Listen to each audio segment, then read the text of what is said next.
25 marsi ishte data fundit kur deputetët e Kuvendit të Kosovës do të duhet të kishin përfunduar procesin e zgjedhjes së presidentit të ri të Kosovës, pas përfundimit të mandatit 5 vjeçar të Vjosa Osmanit. Megjithse pati disa bisedime ndërmjet Kurtit dhe partive opozitare për këtë çështje, gjithçka përfundoi pa sukses. Në këto kushte, presidenti i vendit Vjosa Osmani mëngjesin e 6 marsit nxorri dekretin për shpërndarjen e kuvendit.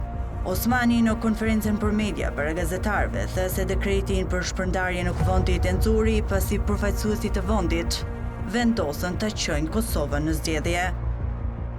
Nëpërmjet këtij dekreti po kryej detyrimin kushtetues, i cili është i përcaktuar qartë. Është fatkeqësi e madhe që deputetët nuk zgjodhen interesin e Kosovës, tha Osmani para mediave. Pas dekretit të Osmanit erdhi lëvizja e parë nga partia në pushtet vetëvendosje. Lëvizja vetëvendosje ju drejtua gjykatës kushtetuese në lidhje me dekretin e Osmanit për shpërndarjen e kuvendit. Shefja grupit parlamentar të këtij subjekti politik, Arbërien Agavci, deklaroi në atë kohë se krahas kërkesës për vlerësimin e kushtetueshmërisë së dekretit, i kanë kërkuar gjykatës ta pezullojë përkohësisht dekretin e presidentes deri në nxjerrjen e aktgjykimit përfundimtar. E me datën 25 mars, gjykata kushtetuese hodhi poshtë dekretin e 6 marsit të presidentes Vjosa Osmani për shpërndarjen e kuvendit. Kushtetuesja i dha Kuvendit të Kosovës edhe 34 ditë afat për zgjedhjen e presidentit ose presidentes. Në të kundërtën, vendi shkon automatikisht në zgjedhje. Megjithse afatet kohore po shkojnë drejt fundit, ende s'ka asnjë zhvillim konkret në këtë drejtim. Takimet e Kurtit të mbajtura me kryetarin e Lidhjes së Demokratike të Kosovës Lumir Abdigjiku përfunduan pa sukses. Abdigjiku pas takimit deklaroi për media se janë dakorduar për të mos u takuar më. Meqense insistimi i lëvizjes vendosje dhe zotit Kurtit ishte që të mbaj dhe pozitën e presidentit për vetëvendosje dhe me këtë të tri institucionet, LDK-ja nuk mund të kontribuojë më tutje. Nuk duam t'i marrim më kohë asnjë palë tjetër as popullit të Kosovës. 53 ditë kemi bërë përpjekje. Oferta e Kurtit për Lumir Abdigjikun dhe LDK-n ishte posti i zëvendës kryeministrit, ministrit të punëve të jashtme dhe 3 ministrit të tjera, ofertë e cila nuk u pranua nga LDK-ja. E përveç Abdigjikut, Kurti pati komunikime dhe me kryetarin e Partisë Demokratike të Kosovës Bedri Hamza në lidhje me çështjen e presidentit. Hamza deklaroi se Albin Kurti ju ofroi pozitën e kryeparlamentarit, pozitë e cila nuk u pranua nga PDK-ja. Pasi siç thekson Bedri Hamza, tani më nuk po flitet për kuvend dhe së të njëjtit nuk po kërkojnë pozita. Ai pas mbledhjes së Këshillit Drejtues të kësaj partie tha se PDK-ja e konsideron të përmbyllur kontributin e saj në procesin e zgjedhjes së presidentit.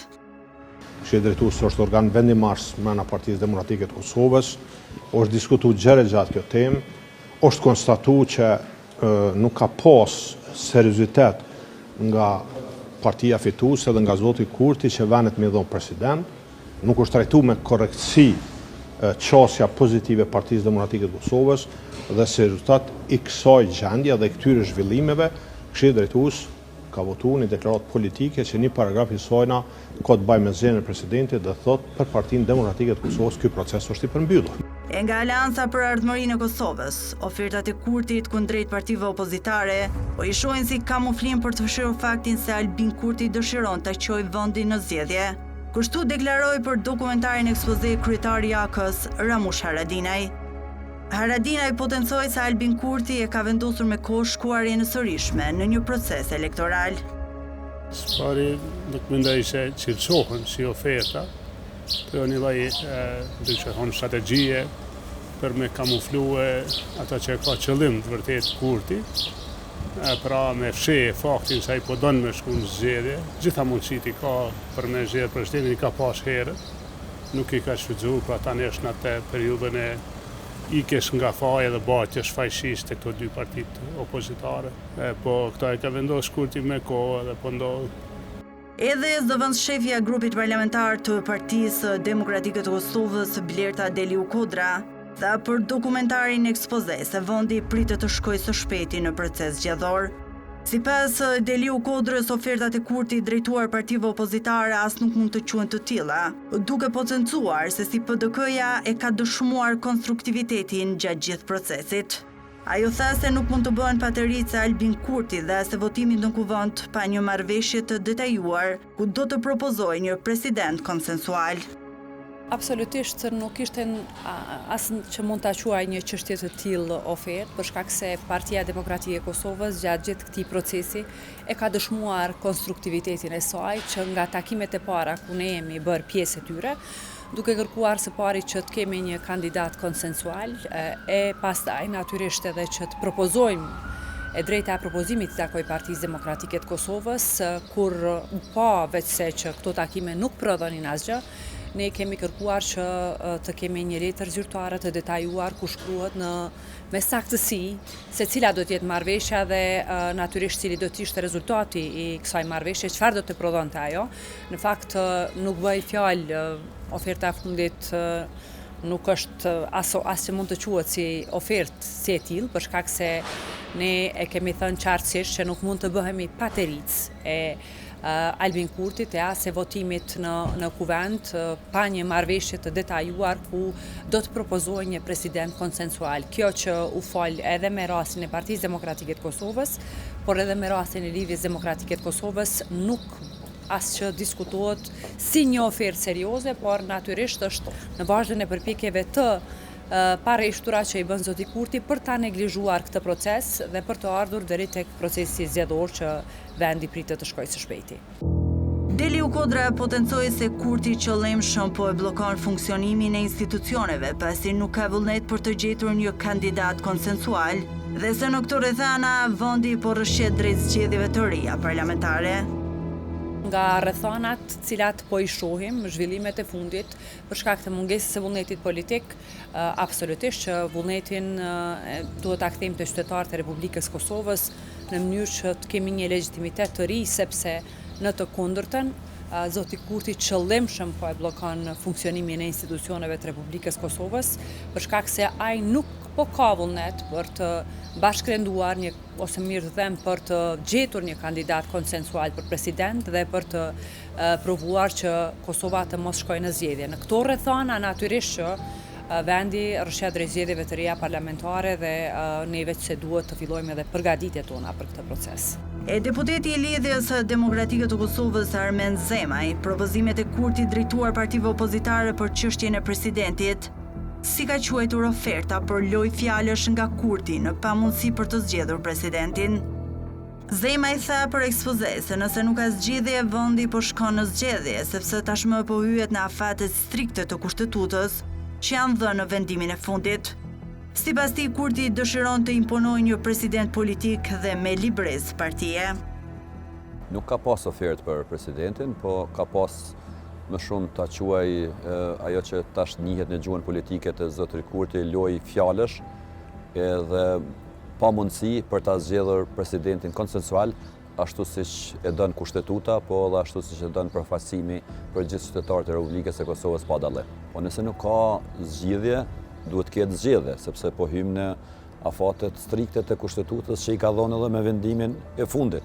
Kanë mbetur pak det edhe kjo çështje ka kaluar në jo seriozitet nga ana e Partisë Shumicës ose vetë Kurtit për të imponuar një president politik partijak ose me librezë partijake edhe që i takon ndikimit vetëm të një subjekti politik edhe që nuk është e mirë as për demokracinë, por as për Republikën e Kosovës. Këmbgulja e tij e fundit ishte në kundërshtim me atë që ka thënë në fillim.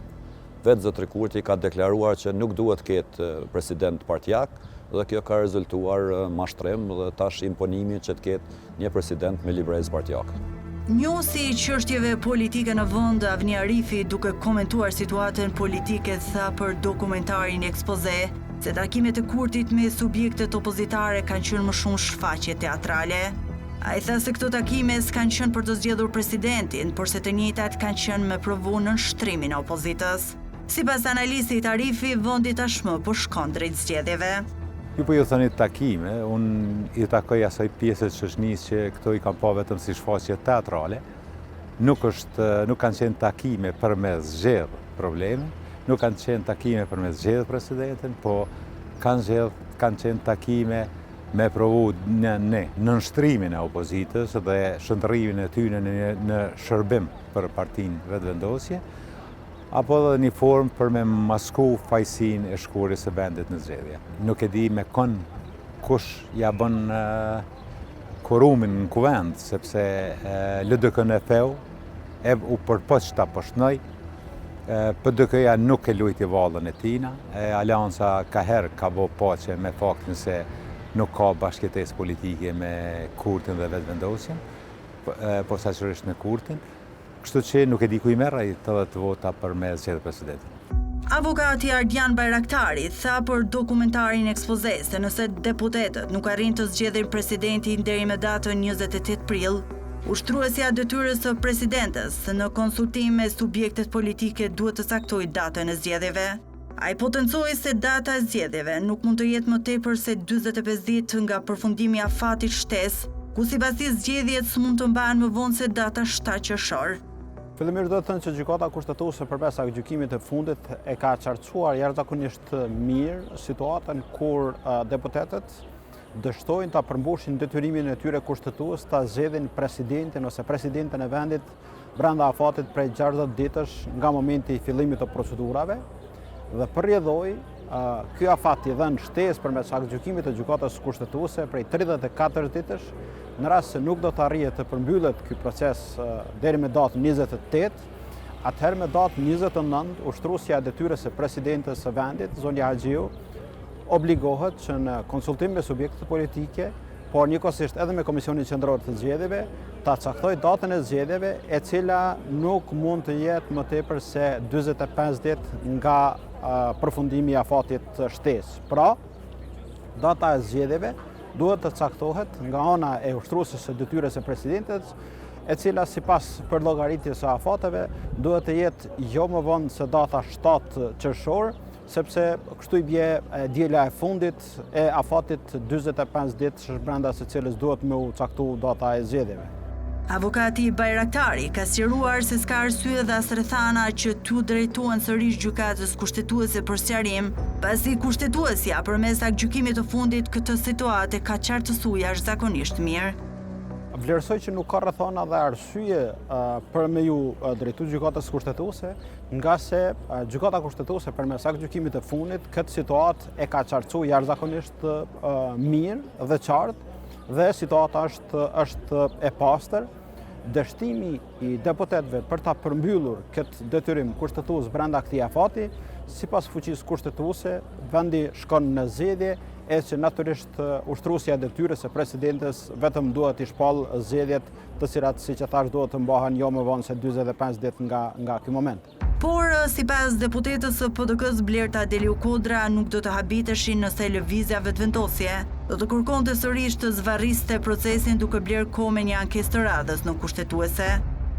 Duke pas parasysh të kaluarën dhe mënyrën se si jemi gjendur në shumë raste të surprizuar si qytetar dhe si politikan, nuk habitem nëse ka edhe vazhdimsi të përpjekjeve për zvarritje për të arritur një afat kohor, por unë mendoj që kushtetuta është e qartë dhe secili politikan duhet të jeti përgjegjshëm karshi afateve kushtetuese të mos i shkel ato. Në rast se kjo ndodh, ne do të drejtohemi institucionit të gjykatës kushtetuese, siç kemi bërë tash e sa kohë, për të ruajtur rendin kushtetues të Republikës së Kosovës.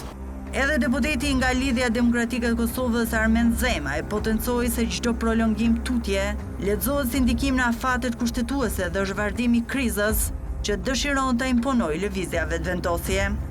Çdo prolongim tutje lexohet si ndikim në afatet kushtetuese dhe është vazhdim i krizës, cilën ndoshta mund ta imponojë ose dëshiron ta imponojë lëvizja vetëvendosje, por jo në të mirë të vendit. Unë nuk duhet të paragjikoj në këtë moment, por pritet ka qenë që të bëhet një zgjidhje dhe ne kemi dhënë gjithçka nga vetvetja si subjekt politik, do të thonë duke afru konsenzusin, duke afru gatishmërinë për takime dhe mbi të gjitha pas një imponim ose pand asnjë kërkesë ose kushzim. Ndërsa analisti politik Avni Arifi tha se nëse lëvizja vetëvendosje përpiqet që ta dërgojë sërish rastin në gjykatën kushtetuese, në rast të dështimit të zgjedhjes së presidentit, atëherë kjo është tendencë për kapje totale të shtetit. Unë besoj se ish dasht me shku me automatizëm në zgjedhje, lojrat tilla do të ishin kundërkushtetuese dhe atëherë ne nuk do të folshim më për veprime politike dhe veprime legale, por veprime që synojnë zhbërjen e Kushtetutës Republikës Kosovës dhe sistemin juridik të saj. Pra, një kopje, nëse lëvizja vendosje përpiqet që ta dërgon prapras në gjykatë kushtetuese, atëherë është një tendencë për kopje totale të shtetit. Aktualisht, lëvizja vetëvendosje nuk i ka votat e mjaftueshme për të zgjedhur vetëm me presidentin. Për këtë proces nevojiten të paktën 80 deputet të pranishëm në stallë dhe 2/3 e votave në 2 raundet e para, ndërsa në raundin e tretë kërkohen 61 vota. Mbetet të shihet se çfarë do të ndodhë deri me datën 28 prill, kur është edhe afati përfundimtar i vendosur nga gjykata kushtetuese për zgjedhjen e presidentit, sa do të kemi president të ri apo vendi po shkon në zgjedhje.